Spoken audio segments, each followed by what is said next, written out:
Alright, so we're back, of course, talking about some more FF7 Remake, and we're also discussing Crisis Core Reunion in this video, and today we have something pretty goddamn interesting. So, a little bit of backstory. I was watching one of my older videos, and I had used a translation from the material Ultimania in one of my videos, but I didn't link to that translation. So I was trying to track it down. I was looking on Reddit through some of the normal people that I use on Reddit, which is like Enzivo and Ultima786 and stuff like that. I was looking through their posts, and I came across a post from Ultima786 that wasn't that old. It was actually from like November of last year, 2022. And it linked to a translation of a South Korean interview with like Kitase, Sato, however you said their last name, and Nomura, where they're talking about Crisis Core Reunion. But Nomura straight up says in this interview, he talks about the ending of Crisis Core versus the ending of Remake, and how if you play to the end of the Remake trilogy, you'll see why they don't contradict. And I feel like that's a big goddamn piece of info, and I just don't know how I haven't seen this yet.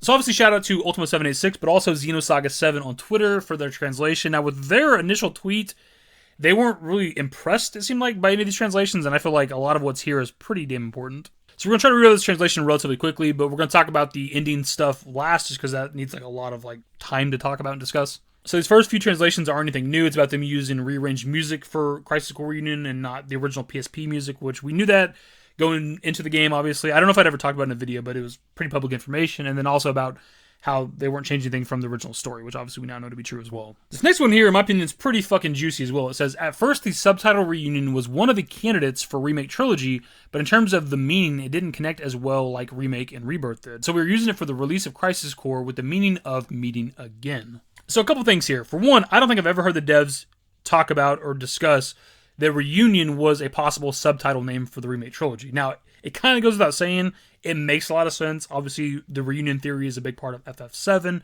It fits that RE naming convention, Remake, Rebirth, Reunion, all that shit, right? So it makes sense. But again, I don't think I've ever heard the devs say that it was a possibility for one of the names. So I think that's pretty cool. That's big info in my opinion. But also, them giving a reason, or Nomura specifically here, giving a reason for why they chose Reunion for Crisis Core, and it's meeting again, as a meeting like these characters again, meeting Zack and Angel and Genesis again, which, you know, obviously some people aren't as excited about the latter, but I think we're all pretty excited to see Zack again. So to me, that core right there is still pretty important, man. If that was like the only notable thing from this entire South Korean interview, it would still probably be video worthy. Like, we'd still probably discuss this, because I think it's a big deal that one of the Remake Trilogy games could have been FF7 Reunion. Like, that's a big deal, man. I mean, again, it makes a lot of sense. But also another kind of interesting kind of interpretation from this quote is that them thinking that Reunion wouldn't really fit well with the Remake story, which I find to be a little bit weird, because if we're following the FF7 story like we're supposed to, then the Reunion theory should be a big part of that, right? But also, the Reunion subname could work in the same naming convention as they're using it for Crisis Core Reunion, meeting again, seeing again. We're just coming back to these FF7 characters, 25 plus years later, or 23, I guess, technically, when Remake came out in 2020. But you get the 20 plus years, we're coming back to these characters in modern like visuals and gameplay and technology and stuff. Like, it can still work in that sense as well, but I don't know, whatever. These other bit of translations here are just about them remaking / remastering Dare to Cerberus, but also before Crisis. And we've kind of talked about this shit before here on the channel, so there's not really a whole lot to break down here. Though, it does specifically say that the Before Crisis was released only in Japan, so they're not really sure the exact demand worldwide for it. But I would argue that if you're talking about the FF7 fandom, people that are really big fans of FF7, the demand for a re-release or a remake or remaster or whatever of Before Crisis is astronomically high, because we all want to play that shit. Anyways, on to the main talking point here. It says, regarding the ending of Crisis Core seemingly contradicting with the story of FF7 Remake, if you play until the end of the FF7 Remake trilogy, you will understand why there is no contradiction. So if we take what's being said there at face value, that would seem to confirm that Zack is dead, right? Because if the ending of Crisis Core doesn't contradict what happens at the end of Remake by the time we play all of the Remake trilogy, then that means Zack is dead, right? Because he dies at the end of Crisis Core, obviously. However, that's not entirely what could be being said here, right? I mean, I wouldn't fault you for interpreting that way, because that's what it looks like at face value. When I first read that quote, I was like, holy shit, did Nomura just confirm that Zack is dead? And that might be what it is. And I'm not writing that off, right? I'd never write off whether Zack is dead or alive. Again, we've talked about it 1,000 times. I hate repeating on the channel, but there's evidence that can support both theories. You can believe what you want. It's fine. It's okay. If people disagree with you, it's perfectly fine too. But again, Nomura is saying that by the end of the Remake Trilogy, the ending of Crisis Core Reunion and the ending of Remake are not going to contradict. So this either means that Zack is already dead, potentially, or that he'll at least die by the end of the Remake story. But this could also, again, support the idea that Zack is dead and not aware of it, which is a pretty popular theory, which I like the idea of that. I've said it before. It's a very dark and depressing story of Zack is going around the world trying to figure out what happened to like Aerith and everybody else, and he doesn't realize he's dead yet, and you got to come to terms with that, and maybe he can help us from the live stream, etc., etc. We've talked about it a lot.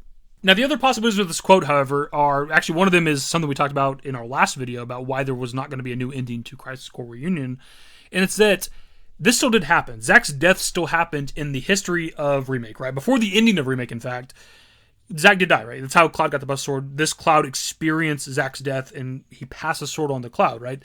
So in that way, it doesn't contradict, because we change something, defeat Whisper Harbinger, timeline shift, whatever, Zack survives, but still in the history of these characters, at least in the history of this Cloud, Zack still did die. So they wouldn't contradict in that way, because he still did die. The Crisis Core Reunion, Crisis Core PSP still happened. That was a factual thing that happened to Cloud Strife. But because of the ending of Remake and what we did inside the Singularity, it was changed. So in that way, they don't contradict, if that makes any sense. Another possibility of how these endings would not contradict with each other is the alternate timeline shit or whatever, right? The potential different universes, different timeline, whatever, different Zack, Terrier timeline.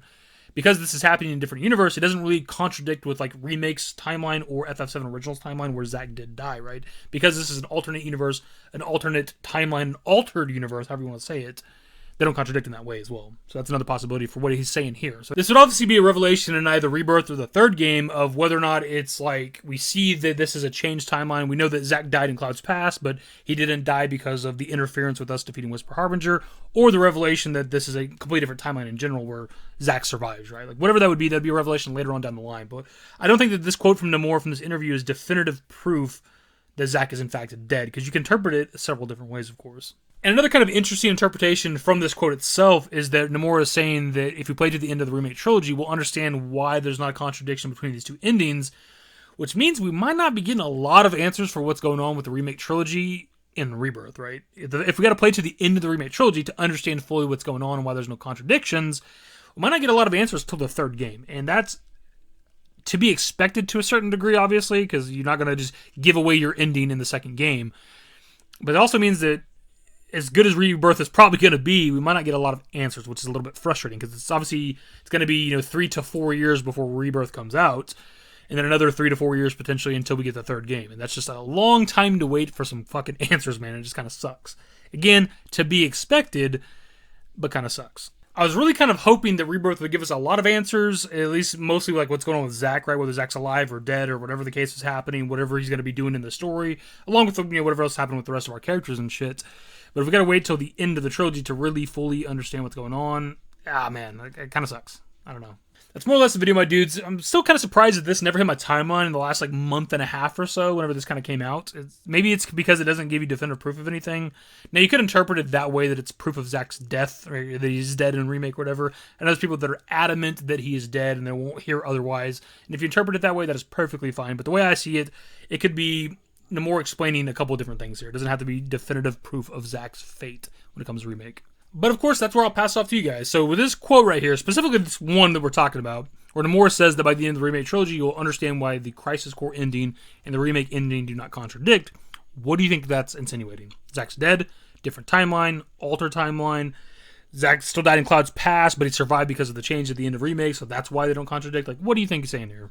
Either way, that is the video. Subscribe to if you guys are new. Social networks in the description below. Follow me on Twitter, @davidbusiness. That's it. Bye. Used to care what people thought, but now I care more, and nobody out here's got it figured out. So therefore, I've lost all hope of a happy ending, depending on whether or not it's worth it. So insecure, no one's perfect. We spend it with no shame. We blow that like Coltrane. We in here like Low Gain or leave it like Cobain.